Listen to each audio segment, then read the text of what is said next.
I'm alone in my wooden izba on the edge of Vologda, Russia, where the Tagus pines whisper secrets and the Sukona River freezes under a moonless sky.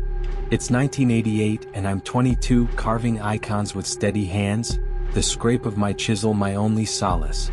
My parents died in a factory collapse, leaving me a silver Orthodox cross, blessed by a priest in Novgorod, and my mother's warning, "Don't sleep alone in the dark, or the Domovoi will claim you." I scoffed, my chisel my faith, but Vologda is tense. Chickens vanish, their feathers frozen. Hearts go cold unnaturally, and villagers whisper of a shadow in the izbas, its eyes glowing like frost. They speak of the Domovoi, a house spirit turned vengeful, choking loners in their sleep. Elders point to a birch tree by the river where Ivan, a woodcutter accused of theft in 1952, was buried after a mob's wrath, its bark scarred with claw marks that glow faintly, his spirit hunting loners like me.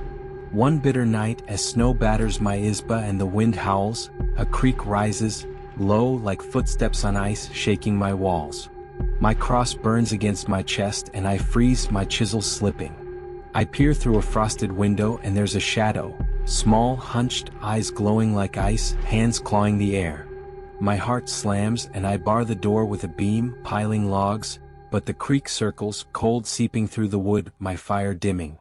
I clutch my cross, muttering prayers to St. Nicholas, my voice trembling, but a whisper weaves my name, chilling my bones.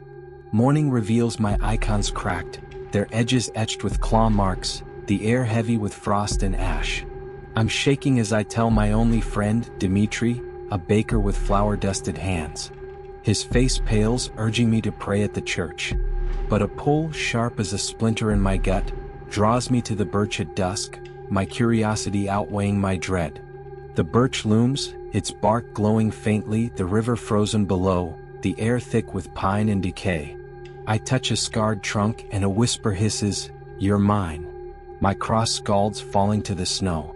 A shadow moves, a hunched figure, eyes like frost, claws glinting. I bolt, the whisper chasing me through the taiga, my breath clouding, my legs burning.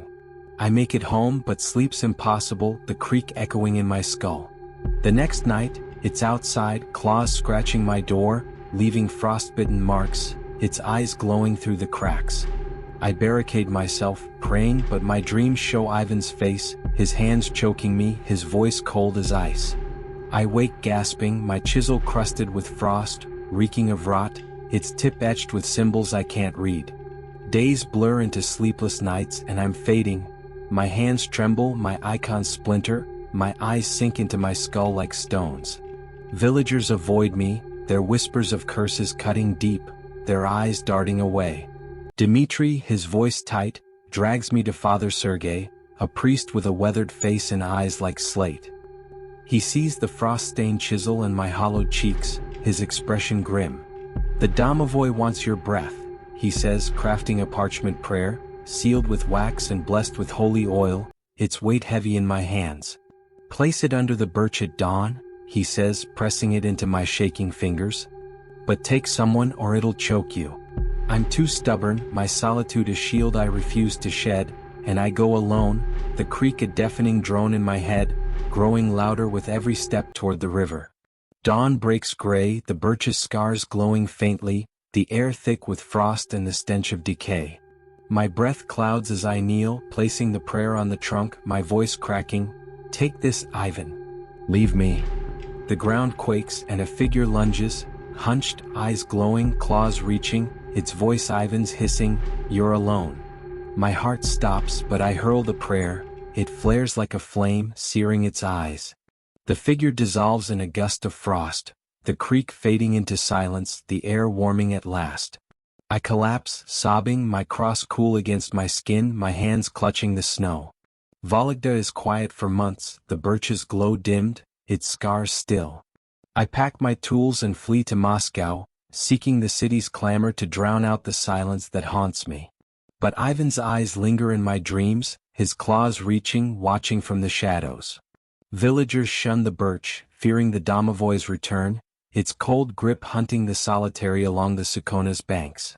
Some say my prayer bound Ivan's spirit, others that his claws wait, scratching for the next loner to wander too close.